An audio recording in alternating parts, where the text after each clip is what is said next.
আসসালামু আলাইকুম রহমতুল্লাহি ওবরাকাতুহ। আমরা আজকে আলোচনা করব সূরাতুল আসর, কুরআন শরীফের 103 নম্বর সূরা, যেখানে 3টি আয়াত এবং একটি রুকু আছে। এই সূরা আলোচনা করার পূর্বে ছোট্ট একটা মজার ঘটনা বলতে চাই। আমর ইবনুল আস রাদিয়াল্লাহু তাআলা আনকে তো আপনারা সবাই চিনেন। আমর ইবনুল আস রাদিয়াল্লাহু তাআলা আন মুসলমান হওয়ার পূর্বে উনি একবার মুসালামাতুল কাযযাবের কাছে গেছিলেন। তো মুসালামাতুল কাযযাব আমর ইবনুল আসকে উদ্দেশ্য করে বলল, আচ্ছা, তোমাদের নাকি একজন নবী আছে, তো ওনার উপর নাকি কোনো কিছু নাজিল হচ্ছে, এ ব্যাপারে তোমার মতামত কি? তুমি বলবেন, হ্যাঁ, ওনার উপর নাজিল হয়েছে সূরাতুল আসর। তো আমর ইবনুল আস রাদিয়াল্লাহু তাআলা আনহু সূরাতুল আসর পাঠ করে শোনালেন। তো মুসালামাতুল কাযযাব বলে, ও তাই নাকি, এটা তো আমিও পারি। মুসালামাতুল কাযযাব পরে তখন সে নিজের বানানো কিছু কবিতা আবৃত্তি করলো, অনেকটা এরকম, ইয়া ওয়াবার ইয়া ওয়াবার ওয়া ইন্নামা আনতা আজনান ওয়া সাদরু ওয়া সাতিরুকা হাফরুন ওয়া নাকরুন।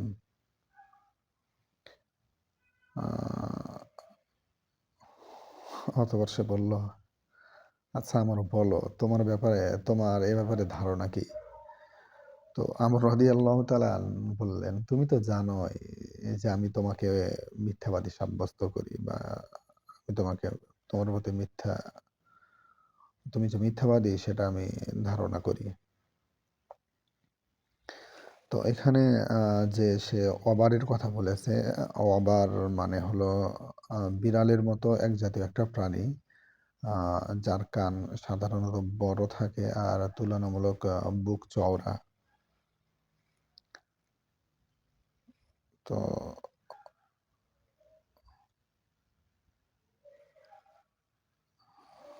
এটা ইবনে কাসিরে বর্ণিত আছে ঘটনাটা।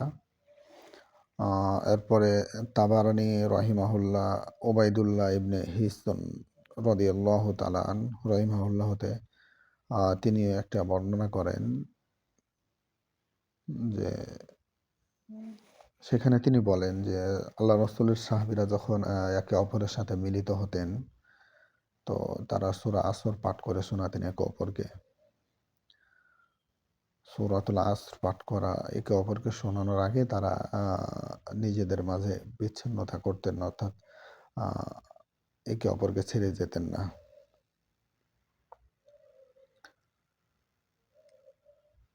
তো কোরআনে এই সূরার গুরুত্ব অনেক। আল্লাহ তাআলা বলেন, ওয়াল আসর, মহাকালের শপথ, সময়ের শপথ। আমরা সাধারণত জানি যে যে জিনিসের শপথ করা হয় সেটা শপথকারীর নিকট খুবই গুরুত্বপূর্ণ এবং গুরুত্ববহ হয়ে থাকে। তো আল্লাহ তাআলা যখন সূরা আসরের মধ্যে সময়ের শপথ করছেন, তখন বুঝতে হবে যে সময়টা আসলে অনেক গুরুত্বপূর্ণ একটা জিনিস। কারণ সবকিছুরই সবকিছুই চলে গেলেও সেটা ফেরত পাওয়ার একটা সুযোগ থাকে।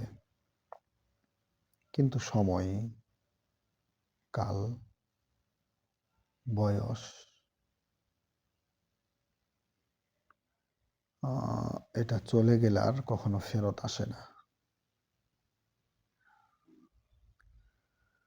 তো আল্লাহ তাআলা বলেন, ওয়াল আসর ইন্নাল ইনসানা লাফি খুসর ইল্লাল্লাযীনা আমানু ওয়া আমিলুস সালিহাত ওয়াতাওয়াসাউ বিল হাক্কি ওয়াতাওয়াসাউ বিস সবর। মহাকালের শপথ,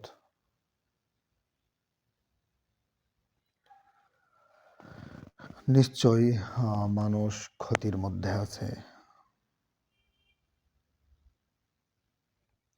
তবে তারা ব্যতীত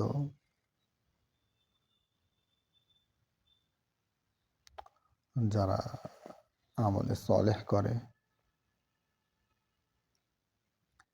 যারা ঈমান এনেছে এবং আমলে সলেহ করে, ধৈর্য ধারণ করে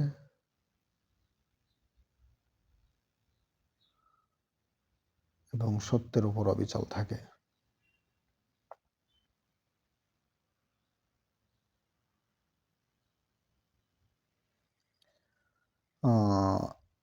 তাফসির ইবনে কাসির রাহিমাহুল্লাহ এই আয়াতের তাফসির করতে গিয়ে তিনি বলেন যে আসর দ্বারা এখানে উদ্দেশ্য হলো সময়,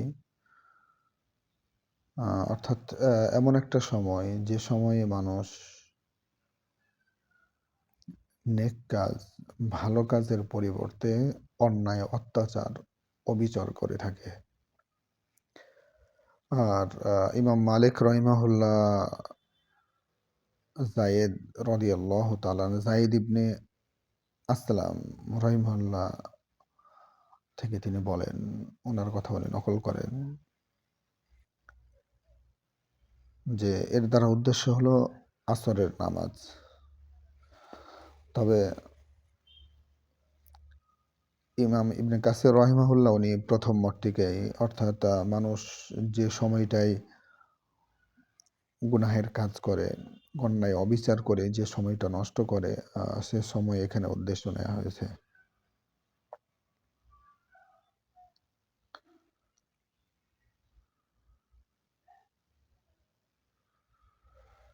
এই আয়াতের মধ্যে আল্লাহ তাআলা বলছেন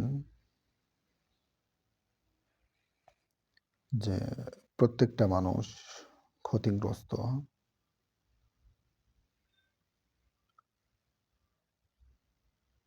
শুধু তারা ব্যতীত যারা ঈমান এনেছে, আমলে সলেহ করেছে, সত্যের উপর অবিচল থেকেছে এবং ধৈর্য ধারণ করেছে। আমরা জানি যে আদ-দুনিয়া মাজরাতুল আখিরাহ ওয়া জান্নাতুল লিল কাওয়াফির। দুনিয়াটা হলো মুসলমানদের জন্য কয়েদখানা, জেলখানা, আর কাফেরদের জন্য জান্নাতের মতো। তো এর মধ্যে থেকে যে সমস্ত কাফের বা মুশরিক তারা ঈমান আনয়ন করে, ঈমান আনয়ন করার পরে তাদের উপর অকথ্যনীয় নির্যাতন, নিপীড়নের মুখোমুখি হয় তারা।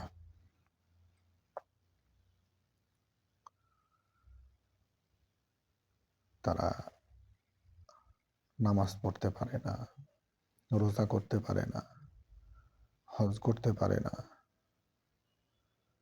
আমলে সলেহ যত আছে আল্লাহ তাআলার আদেশ পালন করতে পারে না, নিষেধ গুলা থেকে বিরত থাকতে পারে না। কেন? সামাজিক, পারিবারিক, রাষ্ট্রীয় চাপের কারণে।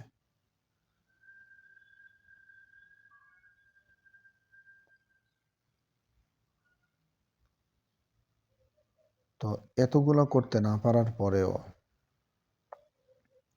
সে কখনো বিচলিত হয়ে যায় না, সে কখনো পদস্খলিত হয় না, বরং সে যে সত্য সে গ্রহণ করেছে তার উপরে অটল অবিচল থাকে।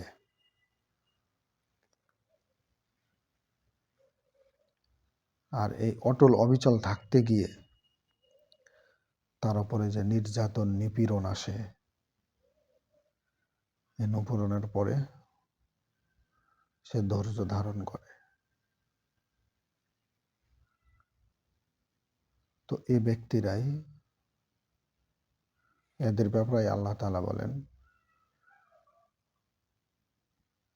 যে ক্ষতিগ্রস্ত সকল মানুষই, তবে তারা নয় যারা ঈমান এনেছে, আমলে সলেহ করেছে, সৎ কাজের উপরে অটল থেকেছে, হককে আঁকড়ে ধরে থেকেছে। আর এই হকের উপর অটল অবিচল থাকতে গিয়ে তাদের উপরে যে নির্যাতন নিপীড়ন নেমে এসেছে, তার উপর ধৈর্য ধারণ করেছে। আল্লাহ তাআলা আমাদের নেক আমল করার তৌফিক দান করেন, সত্যের উপর অবিচল থেকে এবং থাকতে গিয়ে আমরা যে নির্যাতন নিপীড়নের শিকার হই, আল্লাহ তাআলা তার উপর ধৈর্য ধারণ করে সফলকামদের অন্তর্ভুক্ত করেন। আমিন ইয়া রাব্বাল আলামিন। আসসালামু আলাইকুম ওয়া রাহমাতুল্লাহ।